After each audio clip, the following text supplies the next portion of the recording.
Hola, ¿qué tal, lectores? ¿Cómo están? Bienvenidos nuevamente a su canal Boom Wolf. Estoy un poco nervioso porque este video no acostumbro a hacerlo en mi canal, no acostumbraba. Pero creo que es algo que empezaré a implementar por la cantidad de libros que voy leyendo a medida que avanza el año. No a todos se les puede hacer una reseña, así que creo que es una buena forma de poder hablar de todos los libros que he leído a medida que van pasando los meses. El primer wrap-up que les traería sería el de enero. El mes pasado leí 3 libros, sin embargo sí voy a hablar de 4 libros. No quisiera hablar de 2 libros de una misma saga en un mismo mes, por eso lo traigo en el wrap-up de enero, que es Harry Potter y la Cámara Secreta. Creo que no hay ninguna otra cosa que aclarar antes de empezar, así que vamos con los libros que leí en enero. Había estado anotando cosas de los libros que voy leyendo en este cuaderno, pero el cuaderno, antes de la última sentada de Harry Potter, se cayó debajo de la cama. Me dio pereza sacarlo.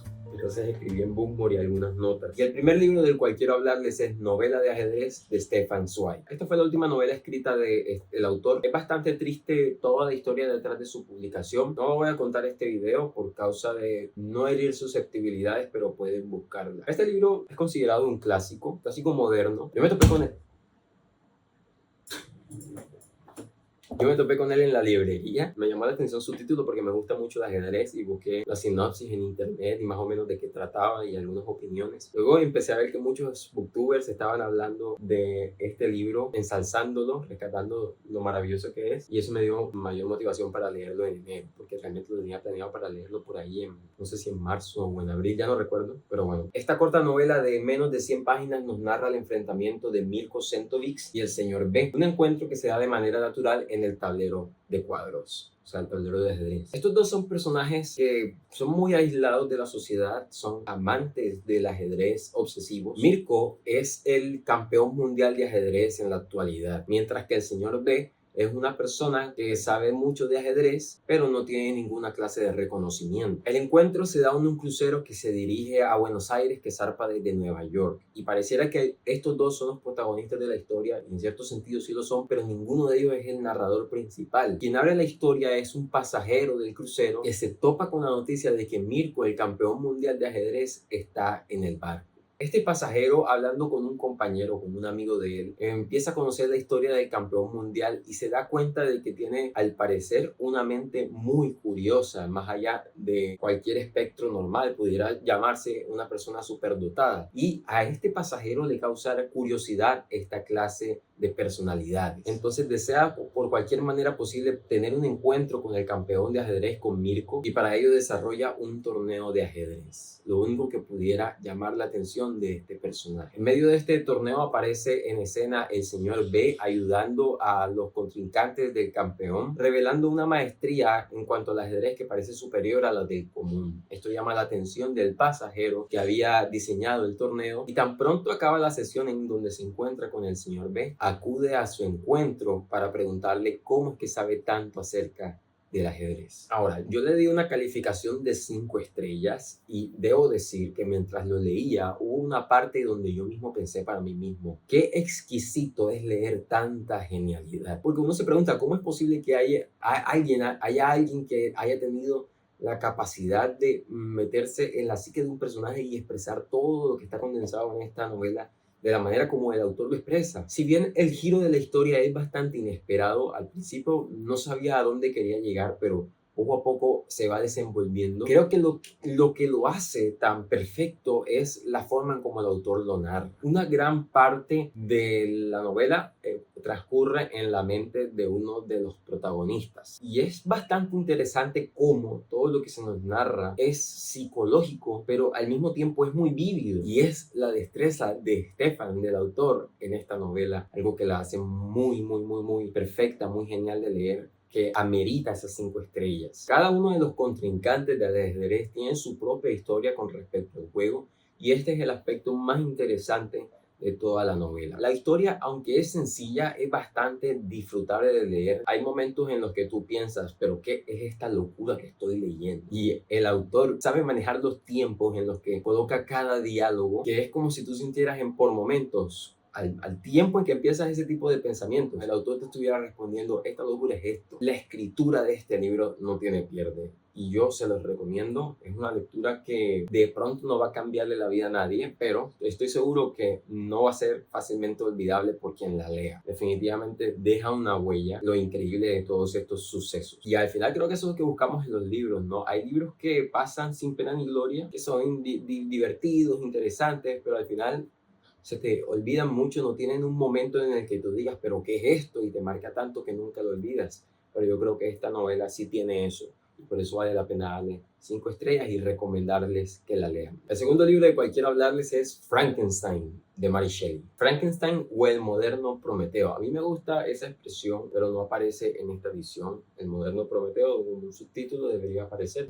Eso me hizo dudar de si era el libro real por momentos, pero sí lo es. Bueno, creo que ya muchos saben que Frankenstein no es el monstruo que muchos conocemos. Frankenstein es el doctor que crea al monstruo que tenemos ya en el imaginario colectivo, el doctor Victor Frankenstein. Como el título de la obra lo indica, el real protagonista de toda esta historia es el doctor, no el monstruo. Sin embargo, eso no quiere decir que el monstruo tenga menos relevancia, pues en muchos aspectos llegan a ser uno el reflejo del otro. La historia nos narra el nacimiento del monstruo a través de las manos del científico y su relación con el mundo y con su creador. Una relación bastante conflictiva porque el mundo parece no estar preparado para posar la mirada sobre este monstruo sin gritar de espanto, lo que causa muchos problemas morales en la psique del monstruo. El estilo de escritura de esta obra es bastante elegante, muy sofisticado, pero no es abrumador, no cansa y tampoco hace sentir al lector como si no supiera mucho, pero sí es un lenguaje bastante bien cuidado y eso ayuda mucho al disfrute de la obra. A través de la historia, esta novela nos habla acerca de temas como el odio, el aborrecimiento, pero también la ilusión y la inocencia. Y son temas que, vistos a la luz de la historia que cuenta Mary Shelley, te hacen pensar muchas cosas acerca de la crueldad, de los límites de la crueldad humana y de la bondad y la maldad que hay en el ser humano. Tanto así que no es un libro de terror como muchos pensarían que pudiera ser, como un libro más bien filosófico. Yo me encariñé con el doctor Frankenstein en un sentido, o sea, lo alcanzaba a comprender. Muchas de sus acciones, de sus pensamientos, de sus desdichas, él las narra de manera cruda, de manera que nosotros podemos siempre tener una perspectiva crítica acerca de él. Los sentimientos que despierta la creación de este monstruo en él son bastante profundos.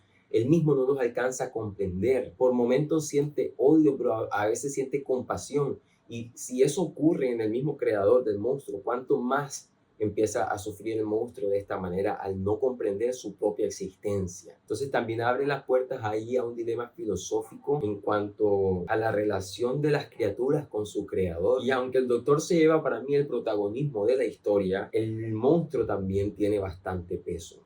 Ese es más complicado de definir. El tiempo que pasamos en la mente del monstruo también es bastante conflictivo. Nuestra perspectiva con respecto al monstruo salta constantemente de un lado a otro y eso nos habla de los muchos matices que tiene este personaje y también lo bien construido que está. Por momentos llega a causar verdadero terror pensar o imaginar su figura. Yo creo que es un buen trabajo el que hace la autora, por algo es un clásico. A nivel personal, para mí es una historia muy desgarradora. Por momentos te da lo que quieres, en otros momentos te lo arrebata y al final te deja como una sensación de agobio, de desolación. Pero también es interesante ver todos los matices de estos dos personajes tan conflictivos que se miran a los ojos y piensan muchas cosas de sí mismos uno con respecto al otro, toman decisiones erráticas, complejas y toda su historia sirve de modelo para otras personas. Es un clásico bastante interesante.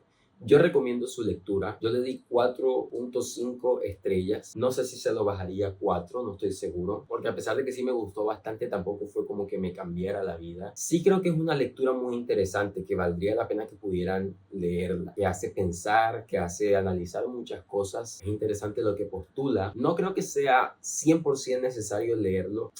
Es que es difícil de explicar esta parte. Yo considero que toda persona lectora debería tener una opinión con respecto a este libro. Entonces me contradigo un poco porque eso haría necesario que lo tuvieran que leer. Pero bueno, es bastante bueno. 4.5 estrellas, lo recomiendo. Frankenstein de Mary Shelley. Y el último libro que leí, o más bien escuché en enero, fue Balada de pájaros, cantores y serpientes de Susan Collins. El cuarto libro en la saga de Los Juegos del Hambre. Y bueno, Este libro, a pesar de que lo escuché en audiolibro, aún así me tomó mucho terminarlo. Me parecía muy extenso. De hecho, el libro en sí es más largo que cualquiera de la trilogía original. Y entiendo mucho el por qué debiera ser así. Palabra de pájaros, cantores y serpientes nos narra la historia de Coriolanus Snow, a quien ya habíamos conocido como el presidente Snow. Este libro es su historia de origen. Nos narra cómo es que él llega a desarrollar sus pensamientos tan crueles, su moral tan retorcida y todo lo que él tuvo que ver con los Juegos del Hambre y cómo posteriormente llegaría a la presidencia. Pero sinceramente, para mí esta historia quedó debiendo bastante. Y a ver, ¿por dónde empezar? He leído muchas críticas negativas en contra de este libro y entiendo por qué. Es bastante lento y yo entiendo que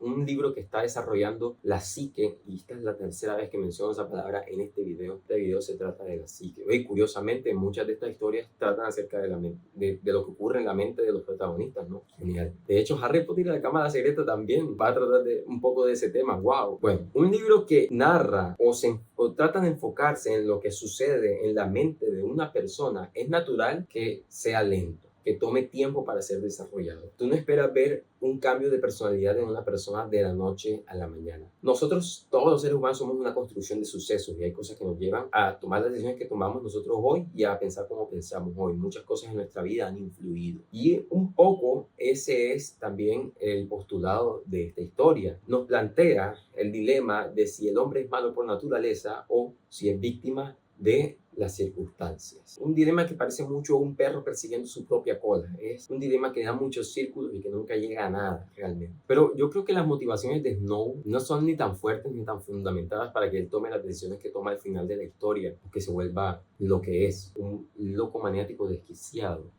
Las conclusiones me parecen muy contradictorias. Él dice algo, pero al final, a lo largo de la historia, tú ves que pasa otra cosa. Entonces es bastante complejo. Yo no, o sea, no compro esta historia. No me gustó. No la recomiendo. No me parece que tenga sustento. De hecho, está dividido en tres partes, como es usual en esta saga. Y las tres partes me parecieron tres historias distintas. No me pareció que fuera tan cohesivo el libro. Snow empieza a presentar esta naturaleza de serpiente ya casi finalizando el libro. Tú puedes ver rasgos durante toda la novela, pero no ves nada concreto que te diga, bueno, pero este tipo sí es malo o no, sino es casi llegando al final. La relación con la chica Lucy tampoco es que sea... es bastante insulsa. Pretende un romance que realmente para mí aparece de la nada y ni se diga en la película. La película me pareció 1000 veces más peor. No me parece que tuviera mucho que ver tampoco. O sea, es no un personaje muy contradictorio. Hay muchas cosas que hace, que dice, que uno piensa dónde está parado, a dónde quiere llegar este libro. El final está bien escrito. Solamente el final sí me llegó a atrapar por un momento y llegué a pensar, wow, esto está bueno, esto está bien, esto es genial. Cómo la autora juega con las personalidades de los personajes y monta semejante drama que lo hace a uno pensar, bueno, este man es bastante desquiciado, pero todo eso se ve opacado por el resto de la historia. O sea, no parece en nada que los eventos previos tuvieran mucho que ver con el final. Y por eso al final uno siente que todas sus razones y motivos para convertirse en este ser malvado se desinflan. No recomiendo este libro, creo que le di 3 estrellas. No está mal escrito, es una historia que está ahí para ser contada, pero no siento que aporte nada. Tiene momentos de brillantez en los que trata de presentar el dilema, trata como de generar esta discusión en el lector, pero hasta ahí. Si ya lo leyeron, díganme si también sintieron parecido al leer este libro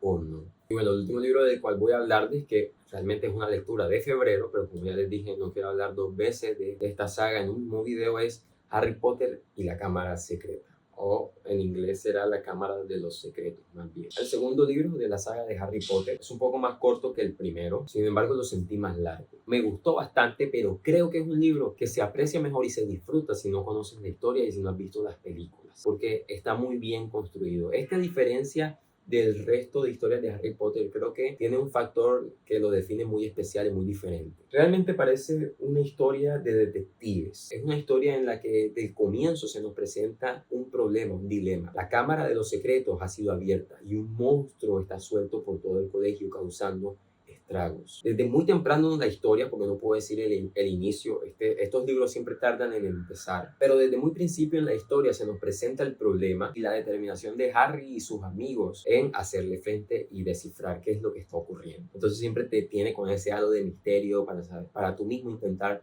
descubrir qué es lo que está pasando, quién abrió la cámara, cómo fue abierta, cuál es el origen de la cámara, etc. Es un libro de ese estilo, de misterio, de detective. Yo no sé cómo se llamará ese tipo de género, pero por eso creo que es diferente al resto de la saga. Como uno se sabe la historia, uno no lo disfruta tanto. Lo que uno hace es disfrutar las cosas que son diferentes a la película. Y sí es cierto que hay bastantes cositas diferentes. No es una calca realmente. Hay muchas escenas que son borradas, que parecen irrelevantes, pero que realmente mejoran mucho el paso de una situación a otra. Hay personajes secundarios también que aparecen en este libro que no aparecen en la película, cuyas historias también ayudan a desarrollar todo el halo de misterio que rodea esta historia. Uno empieza a ver los detalles de la película y a darse cuenta de que al parecer no es tan buena como uno pensaba. De hecho, esta es la historia que menos me gusta de toda la saga. Creo que por eso mismo, por el estilo de historia que es. Creo que no me gusta tanto estar ahí a la expectativa de ¿y quién hizo esto y quién hizo lo otro?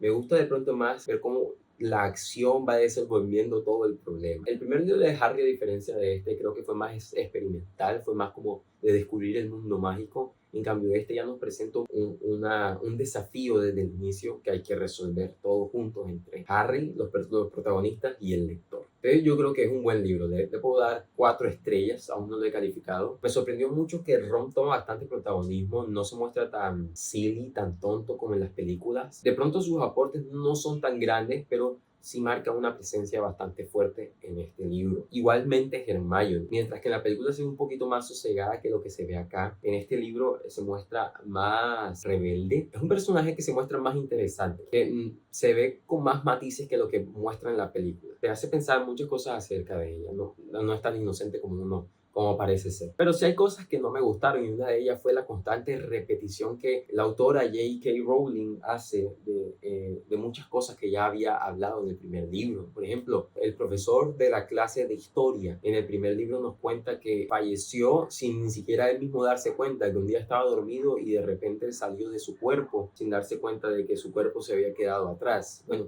esa misma historia vuelve y la cuenta en este libro cuando el profesor hace aparición por primera vez en él. Hace muchas descripciones que ya ha hecho y yo entiendo.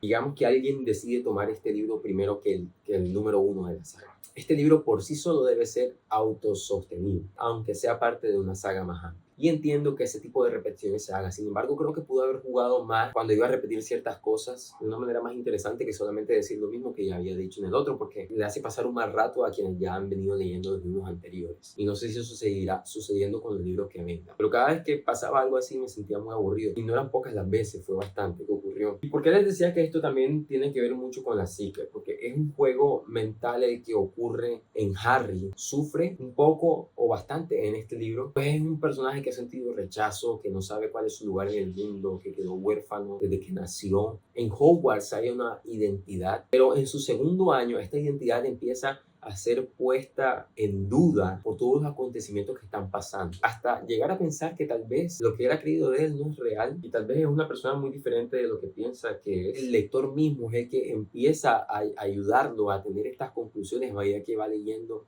las situaciones que ocurren. No es tanto que Harry tenga pensamientos acerca de esto, sí los tiene, pero es más todas las situaciones que van rodeando de su propia historia lo que hacen que el lector vaya teniendo este sentimiento y metiéndole prácticamente estos pensamientos a Harry en la cabeza. Es una bonita o una muy interesante interacción entre el lector y la historia. Y bueno, lectores, creo que eso ha sido todo por este video. Estos son los 4 libros de los cuales quería hablarles en esta ocasión, en este primer wrap-up. No del canal, ya lo había hecho, pero sí lo hice como 3 veces nada más. No me gustó ese formato, pero los tiempos han cambiado. Déjenme sus opiniones acerca de estos libros, si ya los leyeron, si a alguno les llamó la atención para leerlos. Y bueno, sin más que decirles por ahora, BookWolf. Que Dios los bendiga. Chao.